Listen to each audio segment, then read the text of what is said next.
welcome back to Fiddle Up. My name is Emerald Ray, and today we are going to be working on the Green Fields of Glentown. I love this tune. It's beautiful Tommy Peoples tune. It's really hard to play. And it's one of those ones where I still get confused sometimes. I really have to hang on to the steering wheel with this one. Which is why I want to show it to you. It's such a beautiful gem of a tune. It's an amazing dance tune. And, you know, it's just so much fun. So, the first part.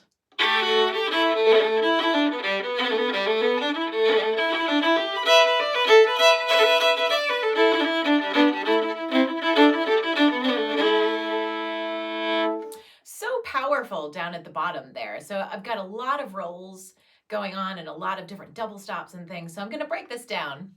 So the first part, I'm doing a nice, getting some nice tension there. So I'm doing a nice double stop on the bottom with your A, and A minor here.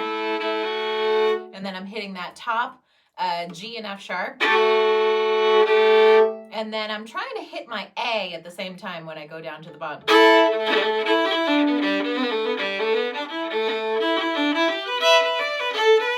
So the melody is.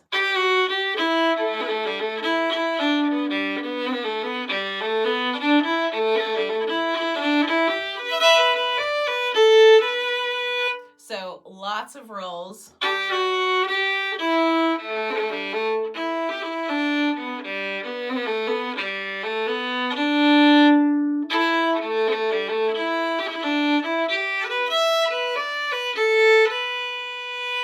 So if you put some energy into that, it comes out like this.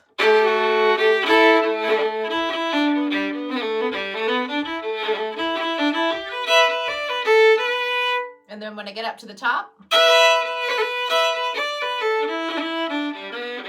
so I'm really wailing away on that top double stop there. So I got my A and my E open there, so I'm getting a nice E chord.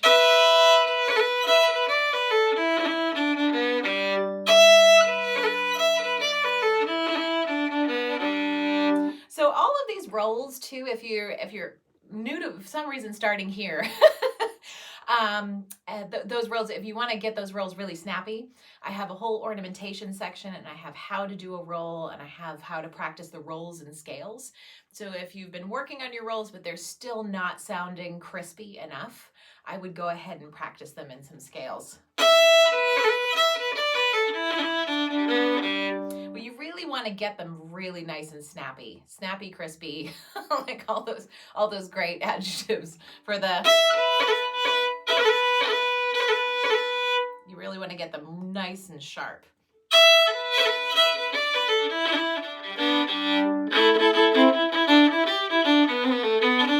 Okay, so let's start from the top again.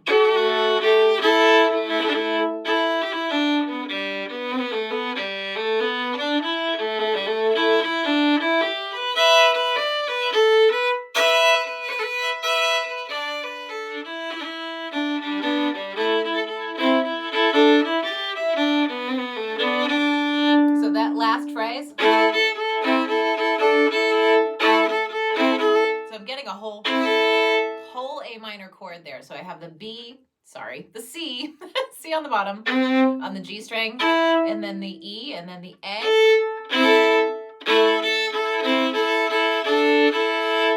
And that would even be a cool backup thing if you wanted to try some accompaniment.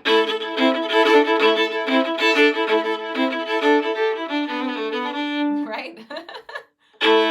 So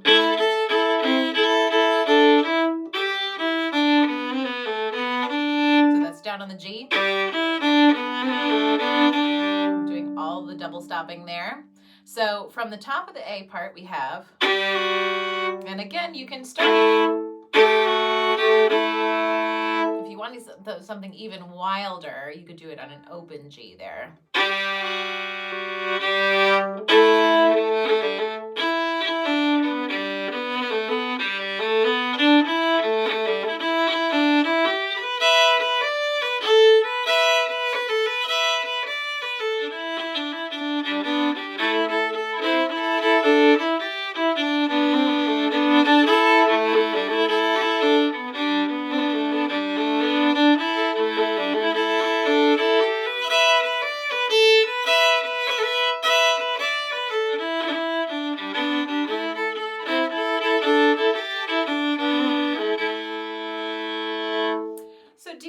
I'm playing that, I'm not playing it straight. I'm giving it a little bit, almost a little bit of a swing at that slow speed, because I want it, even when you play tunes slow, you want them to have as much life in them as possible.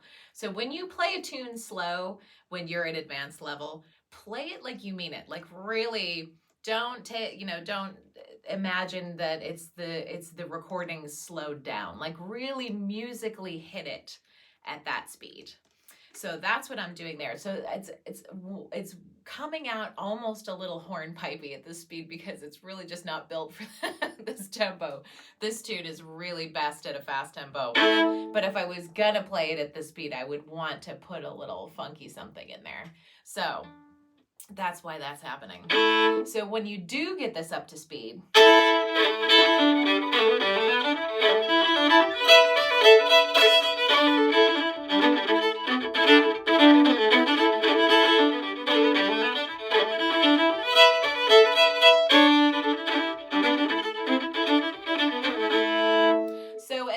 when I was teaching you the part of the beginning, I was playing.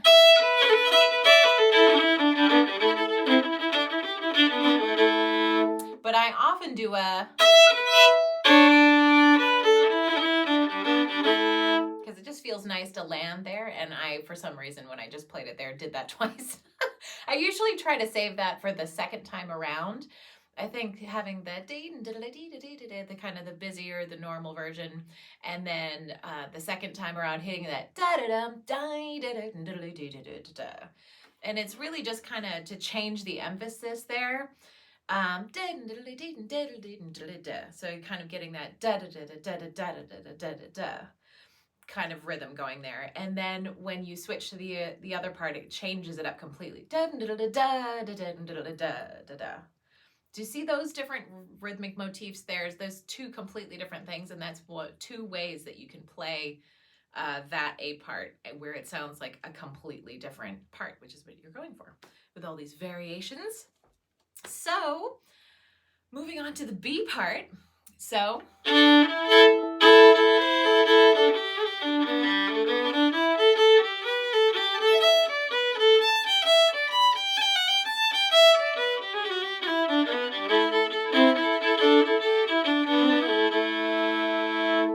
this is squirrely, watch out. This is a squirrely tune.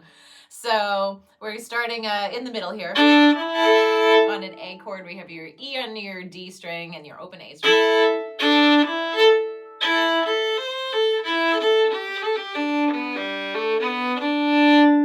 And you can hit your open G there if you want to.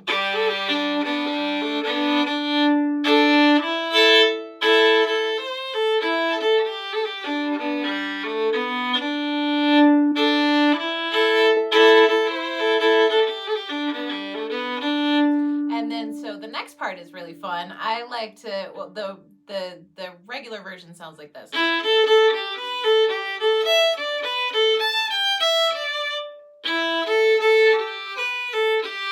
Sorry, I keep missing that. I'm meaning to play this. I'm trying to sneak in that little second finger trill there. It's tricky.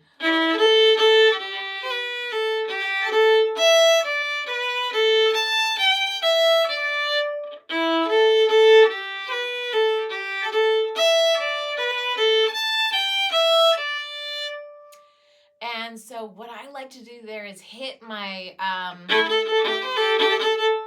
either do the first finger double tap on the bottom, like hit your A, or what's even wilder is hitting the open G. I don't know why I can't do that second trill today.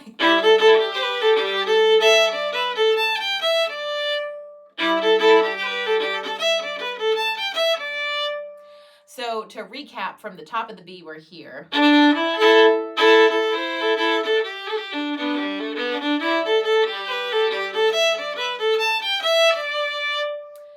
then the next part is... Isn't that beautiful? I love these cascading waterfall little phrases. They're just my favorite. So that's just the same thing in 2 octaves, or hitting the B at the top. Nice roll, mandatory on the top G. roll on that G.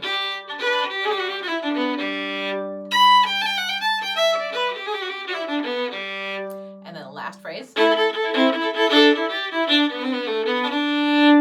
So that's very similar to the first part. Actually, no, it's a...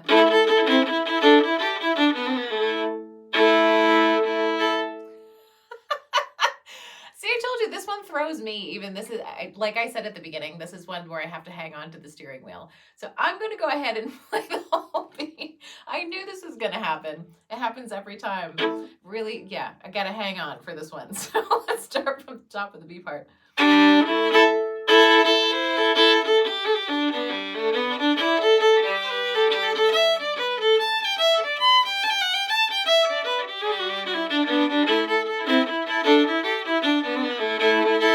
Okay, so it just goes down to the A, yeah. And you could even play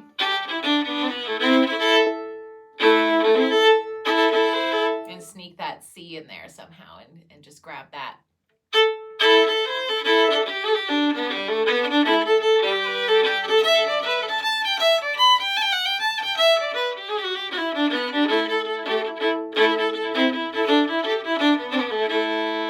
I tried to make it a 7th, but it didn't work. So that's the B part. And so when you play this one fast, it's, again, this part, I'm just usually hanging on to the steering wheel. So...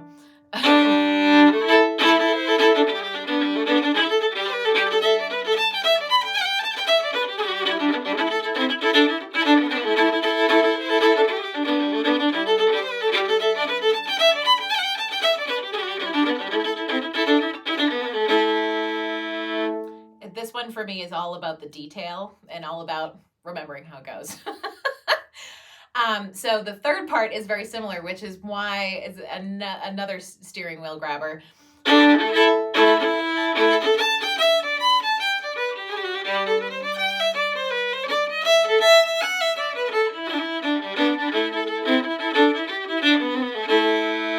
So we're starting out very similarly, which is why it gets confusing. But then we're jumping up to the E string, A on the E string.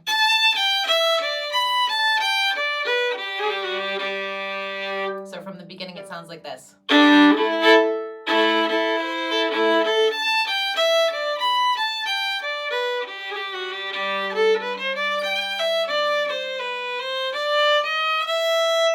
Okay, let's try that again.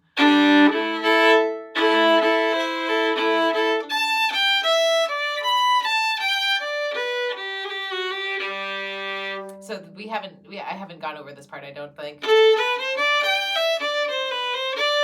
So starting on an up bow. I know that seems weird slow, but it makes sense in context when you're going fast. So starting on an up bow.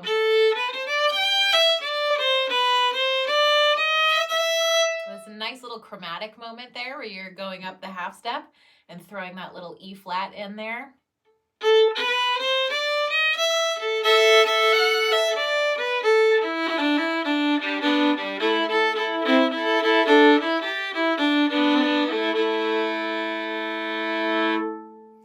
All right, so let's try this C part.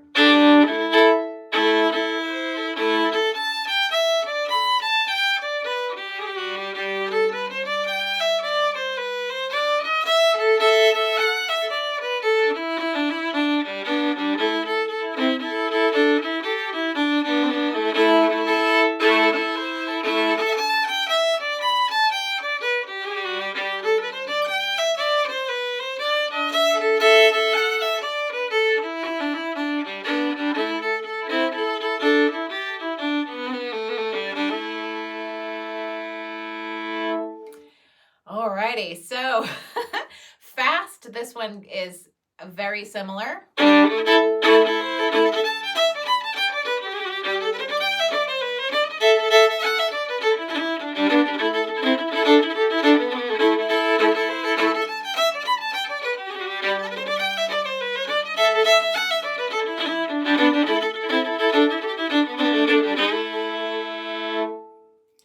So I find what I'm thinking about during that part is anchoring myself, because it's so much of this, so much G to E. I'm finding with both of my hands, with my right hand and left hand, I'm having to really, really kind of lock into where I am so I can jump up to where I'm supposed to be. So if you're feeling like that's feeling all over the place, that's totally normal. That's the nature of this tune. That's just not a normal, not a normal jump.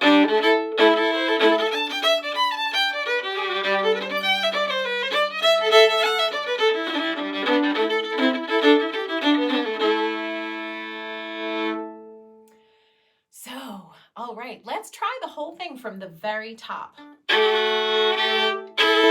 So ready? 2, 3, 4.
Did I play that right? I hope I played that right. Oh my gosh, it's one of it's one of those tunes I never know because it's so similar, but it's great. Oh my gosh, I love this tune so much. I've been playing this tune for 15 or 20 years. I always come back to this tune all of the time. It's so much fun to play. So let's talk about tone as we're talking about these double stops, because the sounds I'm making are not pretty. This is something I've definitely talked about before in this series, but I'm really digging into the grit and the string. But something I'm also doing when I'm playing faster is getting into that kind of harmonic-y, glassy tone as well.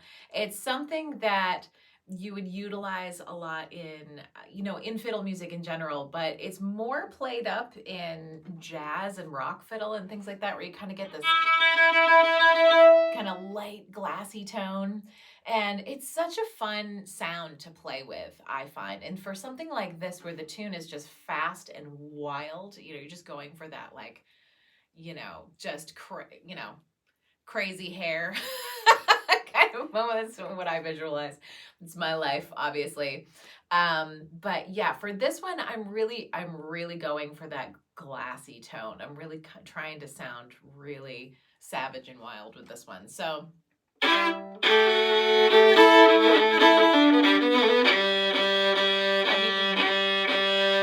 not pretty, right? But sounds so awesome. It's really getting like pushing the G string to its limit with that, really getting in there and just grabbing it.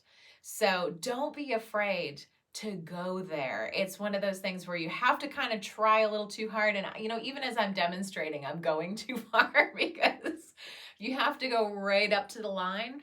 And to figure out where the line is, you have to cross it. There's no other way. It's gonna, you just have to trial and error, figure out where that is. And still, as you can see, I'm stepping over it. But it's fun. Just think about it as being a fun experiment. And, the great thing about it is if you go too far, it's totally fine. It's kind of part of the aesthetic of it.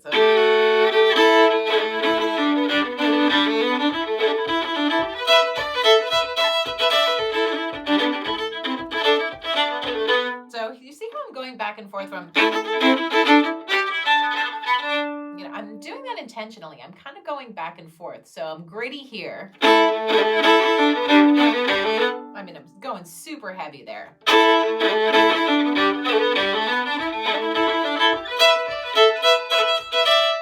lightened up, and now I'm kind of going too light. It's a little off here.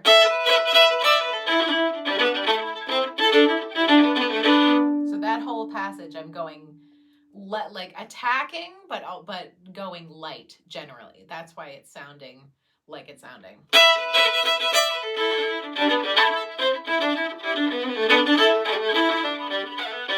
And something I like to do when I'm doing this, when I'm like in full rock and roll mode with this one, is I will completely lighten up and go all the way to that really light tone and push my bow to go too fast. So too much speed and too little weight is what I'm doing there. And it sounds like this.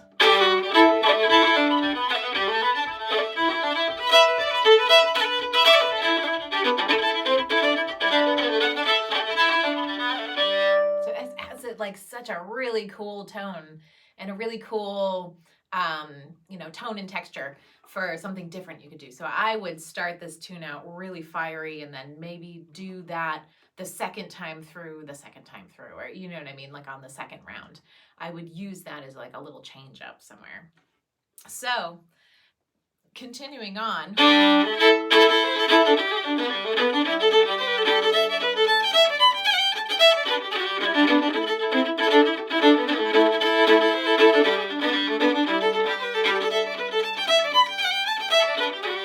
So one thing I want to point out here,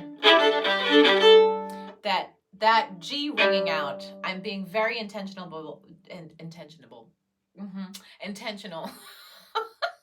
about the rhythm there. I'm doing a very distinct dum bum bum. That's on purpose. I'm trying to play up that rhythm.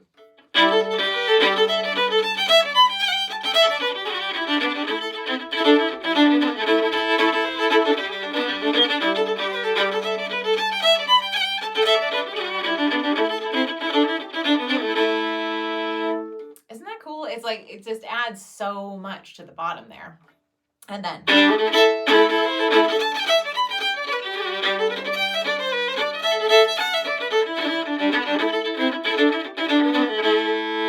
So I'm not doing a rhythm on that G on the bottom, but I am hitting it hard enough that it will keep going.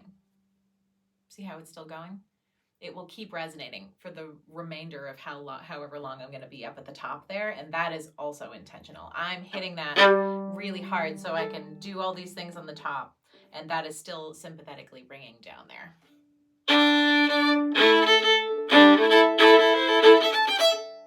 Sorry.